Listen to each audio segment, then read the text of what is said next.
SM news नायगिरि साफ्रोमबो नोंथांमोनखौ बे समाव बरायनानै लाग्रोबाय। दिनै जोंनि मोगा-मोगि आयदायाव सासे आलासि हांख्रायनानै लाबोदों। बिथाङानो जाबाय जाखांफुनाय सासे फावखुंग्रि। बिथाङा गोबां बर' सावथुनाव फाव खालामनानै गावनि मुंखौ मुंदांखा खालामनो हानाय बिथाङानो जादों अनसुमै बर'। बे समाव नोंथांखौ जोंनि स्टुडिय'आव बरायबाय। खुलुमबाय नोंथांसिमबो। जायफोरा SM निउस नायगिरि बिथांमोननिसिमबो आं गोसो गोरबोनिफ्राय खुलुमनायखौ जासिहरो। नोंथाङा जे नैबे बर' सावथुननि जे मुलुग बेयाव फैबाय, बेयाव फैनायनि नोंथाङा बोरैहाय फैखो आरो बेयाव फैनायनि सिगां नोंथाङा गिबियाव माने माबाफोर बेबायदि मोसानाय मुसुरनाय बिदि खालामदोंमोन नामा? औ खालामदोंमोन। आं क्लास 7निफ्रायनो डान्स क्लास लादोंमोन। बिदिनो डान्स क्लास लायै क्लास 9-10 सिम लानाय जादोंमोन। ओमफ्राय जोंनि डान्स मास्टार साराबो जोंखौ बिदिनो प्रग्रामफोराव लाङोमोन। एबसुनि कनफारेन्स बा साहित्य सभा आनजाद फिसा बिदि प्रग्रामफोराव लाङोमोन। बिदिनो फिल्म प्रडाक्सन बानायदोंमोन सार बिथांमोना। बिदिनो सार बिथांमोनजों बिदिनो खाबु मोननाय जादों आरो। बै फिल्मनि मुङा मामोन गिबि फिल्म खालामनाया? फार्स्ट फिल्म आं अम्बासि हरनि उनाव बेयावनो फार्स्ट टाइम खालामदोंमोन। अम्बासि हर मा रल लादोंमोन बेवहाय? बेयाव आं बिनानावनि रलाव। एक्टरा सोरमोन बेयाव? एक्टरा खाथिनिनो लकेलनिनो। दा होमबा नोंथाङा नैबे समाव जिहेतु लकडाउन देग्लाय फिल्म बेबायदि माने प्रडाक्सन खालामनाया जोबोद माने गोरा बाथ्रा जाना फैदों। दा बे समाव जिहेतु नोंथाङा फावखुंग्रि हिसाबै नैबे समाव बेबायदि फिल्म ओंखारगोन माबाफोर दङ नामा? बा बेबायदि फाव खालामनाय माने फाव खालामदों नामा गोदान फिल्मफोराव?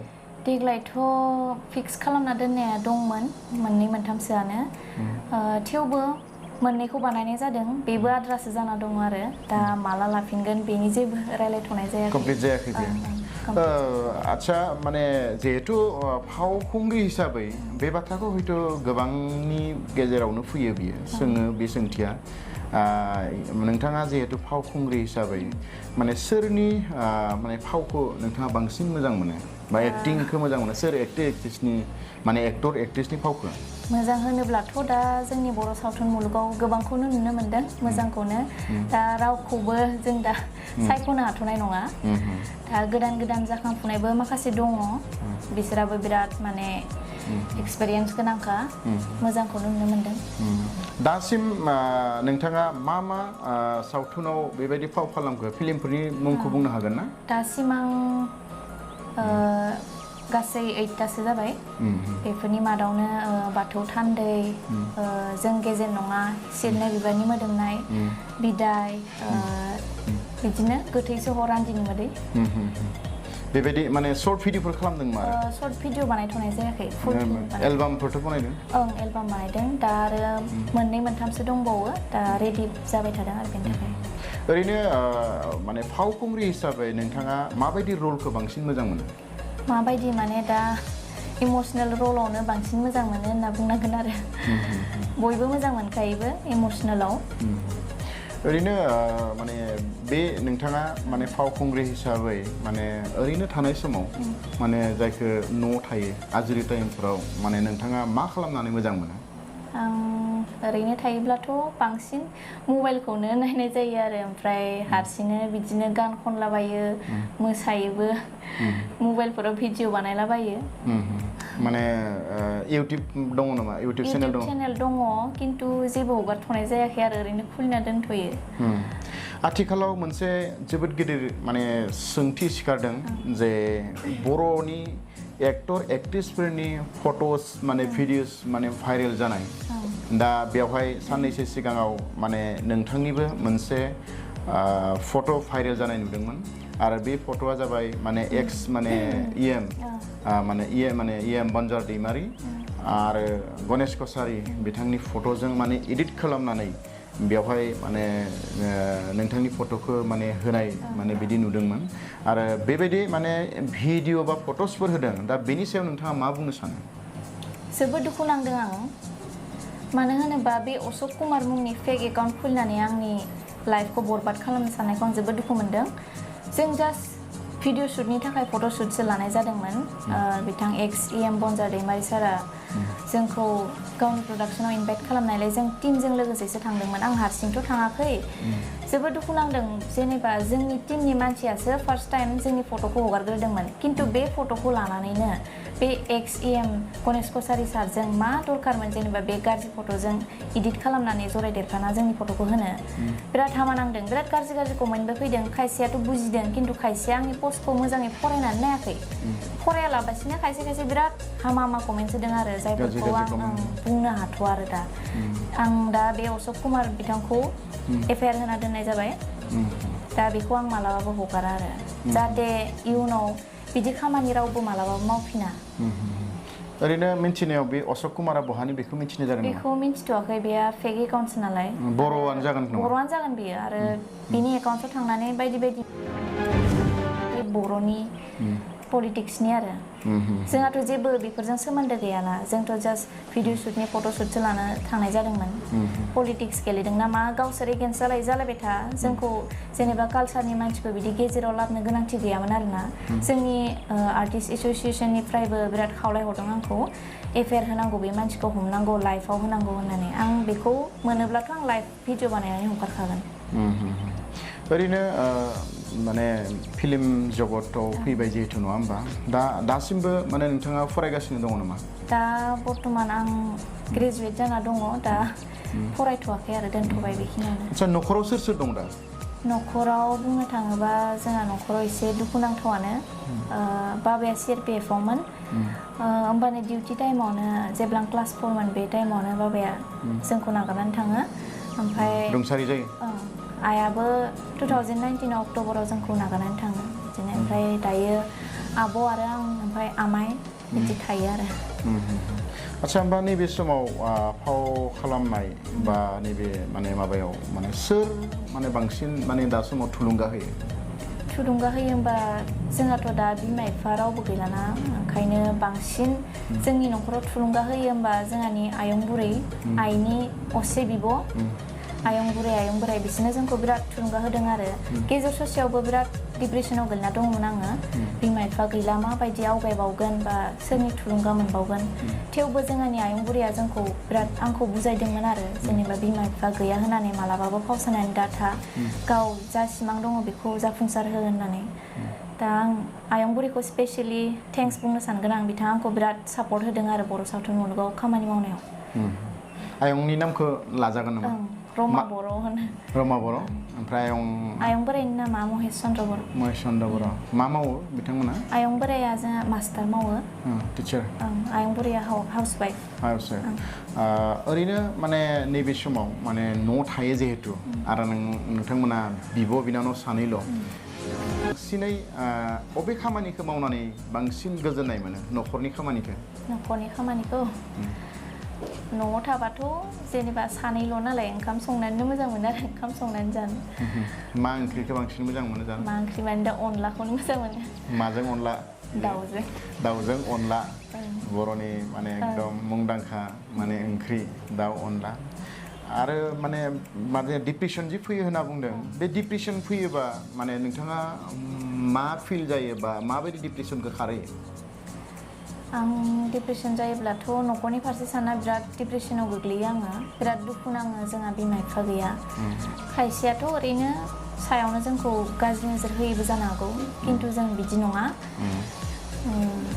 मा बुंगोन आरो दुखुनांथाव न'खरनि बाथ्राखौ बुङोबा जोबोद माने दुखु नाङो बिदिनो ओमफ्राय रंजानो थाखाय बिदिनो गान खोनासंलाबायो आङो जेनेबा दुखुआ खारगोनदां होननानै होमबा न'आवथ' सानैल' नङा होमबा माने बिब' आरो नों माने नोंथां नङा होमबा दा नैबे समाव माने आं मोनसे सोंथि सोंनो लुबैदों जे जोंनि जि माने सिनेमा माने जगत बे सिनेमा जगता गोबाङानो बुङो प्रडिउसारफ्रा जे जोङो सिनेमा खालामोब्ला सिनेमायाव जेसेबां खरसा इनभेस्ट खालामो बे इनभेस्ट खालामनाया जोंनियाव माने फैया नङा होमबा रांखिना फैया होननानै दा बेनि माखासे माने प्रब्लेमसफोर बा मोननै मोनथामसो प्रब्लेमसफोर बुंनो हागोन नामा जेनेबा नों माने बर' सिनेमाखौ दिन्थिनो थाखाय माने सिनेमा हल गैया बा माने बेबायदि माबाफोर माने असुबिदाफोरखौ बुंगोन नामा? असुबिदायाथ' जोंहा बर' सावथुन मुलुगाव गोबां दङ सिनेमा हल जोंनिया गैया नांगौ रोखोम 1 नम्बराव बियो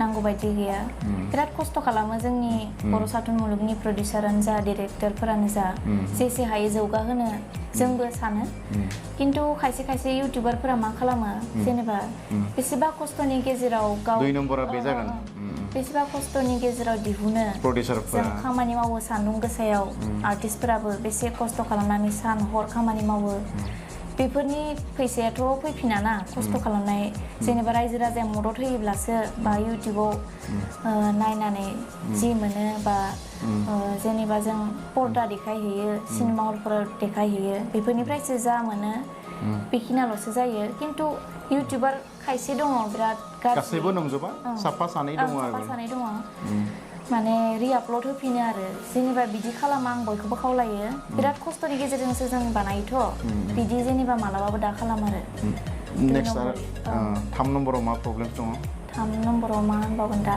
बर'फ्रा नायो नामा फिल्मखौ गासैबोथ' नायोना गासैबोथ' नाया दङ बिदि सोरबा सोरबा दङ बिराद माने गावनि हारिनि फिल्म बा भिडिअसफोरखौनो बिराद नायनो बायो गावनि गाननाय ड्रेसफोरखौ नायनो बायो माने गुबुन हारिनिखौसो मोजां मोनो गावनि जेनेबा हारिमुखौनो लाखिनो रोङाखायसो बिराद दुखु नाङो आरो बिदि दा होमबा मोनथाम प्रब्लेम सोंबाय जोङो 1 नम्बर प्रब्लेम्सआ जाबाय बर'नि जि सावथुन माने बेखौ जौगाहोनो थाखाय माने सिनेमा हलनि माने आंखाल 2 नम्बराव जाबाय माने गासैबो नङा साफा सानै इउटिउबारफोरा माने बे भिडिअखौ रिआपलड माने बिथांमोना होनानै माने बेखौ भाइरेल खालामनानै बे अरिजिन जिथु भिडिअ माने बेखौ नाया माने 3 नम्बरा जाबाय माने जोंनि बर' मानसियानो बर' सिनेमाखौ अनसाया बेबायदिबो दङ गोबाङानो नङा माने साफा सानै मानसिफोर बिदि दङ दा जायनि थाखाय जोंहा माने फिल्म बर'नि जि फिल्म जगत बा फिल्म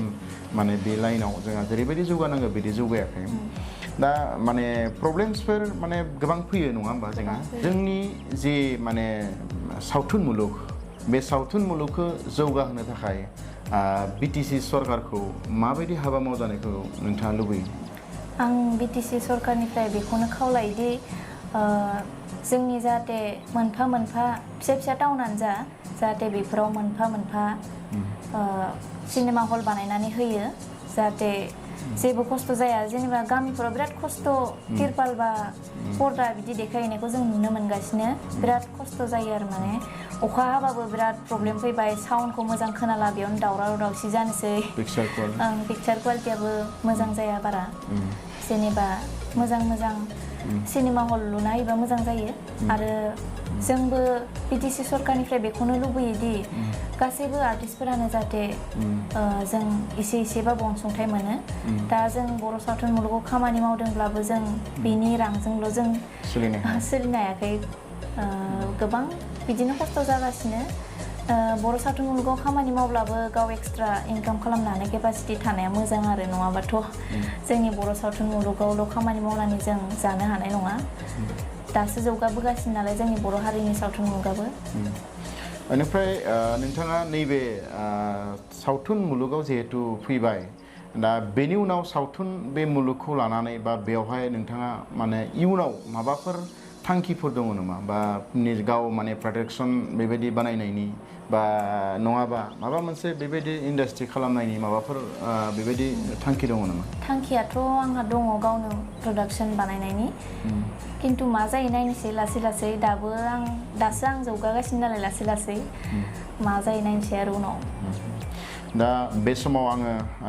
गोबां बाथ्रा सोंनांगौ दङब्लाबो आङो बे समाव एसे गुसुं खालामनो नागिरदों दा फावखुंग्रि हिसाबै नोंथाङा मा ड्रेसखौ माने गाननानै मोजां मोनो मा ड्रेस माने मा कालारनि ड्रेसखौ गाननानै मोजां मोनो दख'नाखौ आंनि फेभरेट कालारा ब्लेक आरो येल्ल' बिराद मोजां मोनो आङो ब्लेक येल्ल' गाननानै ब्लेक आरो येल्ल' बेनि उनाव जे माने फावखुंग्रिफ्रा मेकआप लायो नङा होमबा दा मेकआप लानायखौ बेसेबां कम्फर्ट होननानै मोजां होननानै सानो मेकआप लानायनिख्रुइ लायैयासो कम्फर्ट होनना बुंनांगोन आरो मेकआप लायोब्ला माबा मोनसे बाना थानाय बायदि मोनबाय थायो मोखाङाव किन्तु केमेरायाव फैनाय लोगो लोगो जों मेकआप लायाब्लाबो जाया नालाय लानो गोनां जायो आरो मेकआपखौ लानो गोनां जायो ओरैनो बर'फोरनि गेजेराव माने बेबायदि केमेरामेन माने सोर बांसिन केमेरामेनखौ मोजां मोनो दा केमेरामेनाथ' गोबां दङ आं नामफोरखौ मिथिजोबा खिन्थु सोरखौ लोगो मोनखो बर्तमान आं अन्सु ब्रह्म दिउटां आदा बिसोरखौ लोगो मोनदों आरो अलंबार आदामोनखौ सोरबा आरो दंबावो बिथिं बिरकम ना मा होनो बिसोरबो दङ गोबां दङ खिन्थु नामफोरखौ मिथिजोबा आरो लोगोबो मोनजोबाखै नालाय जायफोरखौ लोगो मोनदों दाथ' बिराद माने केमेरायाबो जोंनिया बिराद मोजां जाबाय जायफोरा केमेरामेन दङ बिथांमोना भिडिअखौ मोजां सुट खालामनो हानाय जाबाय बिराद मोजां क्वालिटिनि जादों आरो मोजां नाङो बर'नि जि सावथुन बेखौ नायनानै जोबथारनायाव आङो मोनसे बाथ्रा सोंबावनो नागिरदों बे जाबाय जिहेतु माने फावखुंग्रि हिसाबै दाथ' बेवहाय फाव खालामनायनि परिबेस गैया ओरैनो मेथाइ दोंसेफोर जास्ट माने खोनासंहोगोन नामा मेथाइ माबायदि रोजाबगोन दा दामग्राबो गैया नालाय उपाय गैया रोजाबजायो दोंसे खिन्थु आं माबा गैया नालाय हुदा गैया थेवबो दोंसे खननोसै आरो ससे जास्ट 1 मिनिट होनलाय जागोन सानस'हायै गोसोआ सुखुआ खालामदों मानो सानस'हायै गोसोआ सुखुआ खालामदों मानो मा जाबावगोन मा खालामनो जेबो सानस'हालिया आं मा जाबावनो मा खालामनो जेबो सानस'हालिया आं सानस'हायै गोसोआ सुखुआ खालामदों मानो सिमांनि गोदै फाखनाव खोमादों आं गावखौनो मोजां जादों जोबोद मोजां जादों मेथाइबो खननो हायो जादों खोमा गोसोआव गैलालाया दा जोबथारनायाव आङो मोनसे सोंथि सोंनानै आं बेखौ फोजोबनो नागिरो जोंनि आयदाखौ दा फावखुंग्रि हिसाबै जोंनि लाइमोनफोरखौ माने मा बोसोन होनो नागिरो दा आं बेखौनो बोसोन होनो सानो जे जायफोर बिथांमोना बर' सावथुन मुलुगाव हाबनो गोसो बा खामानि मावनो गोसो बिथांमोना जाहाथे मोजाङै खामानिखौ मावलाङो आरो किसुमान क्लास लानानै फैयोब्ला मोजां गावनि थाखायनो खिन्थु मोनसे खोथा जायफोरा आइडिया बा नलेज बा एक्सपिरियेन्स दंखायो बिसोरा क्लास लायालासिनो फैब्लाबो मोजां मानो होनबा नो प्रब्लेम जेबो प्रब्लेम गैया मानो होनबा आंबो जेबो क्लास लानानै फैयाखै क्लास लायालासिनो दिनैसिम बेबायदि प्रफेसनेलाव दंफैयो आङो जायफ्रा प्रब्लेम मोनदों बा आइडिया नलेज गैया बेफोरा क्लास लानानै फैयोब्ला गावनि थाखायनो मोजां आरो जोंनो गावनि गोनां समखौ होनानै नोंथांनिफ्राय जोङो माखासे गोनां बाथ्राखौ मिथिबाय नोंथाङा जोंनो बे समाव समखौ होनायनि थाखाय नोंथांनो रोजा साबायखर जासिबाय आरो साबायखर जासिनाय जोङो जोंनि हाबाफारिखौ जोङो फोजोबनो लाबाय बेवहाय बाहागो लाफैनो थाखाय नोंथांखौ फिन खेबसेबाव साबायखर जासिनानै जोंनि हाबाफारिखौ बेखिनियावनो फोजोबबाय गोजोन्थों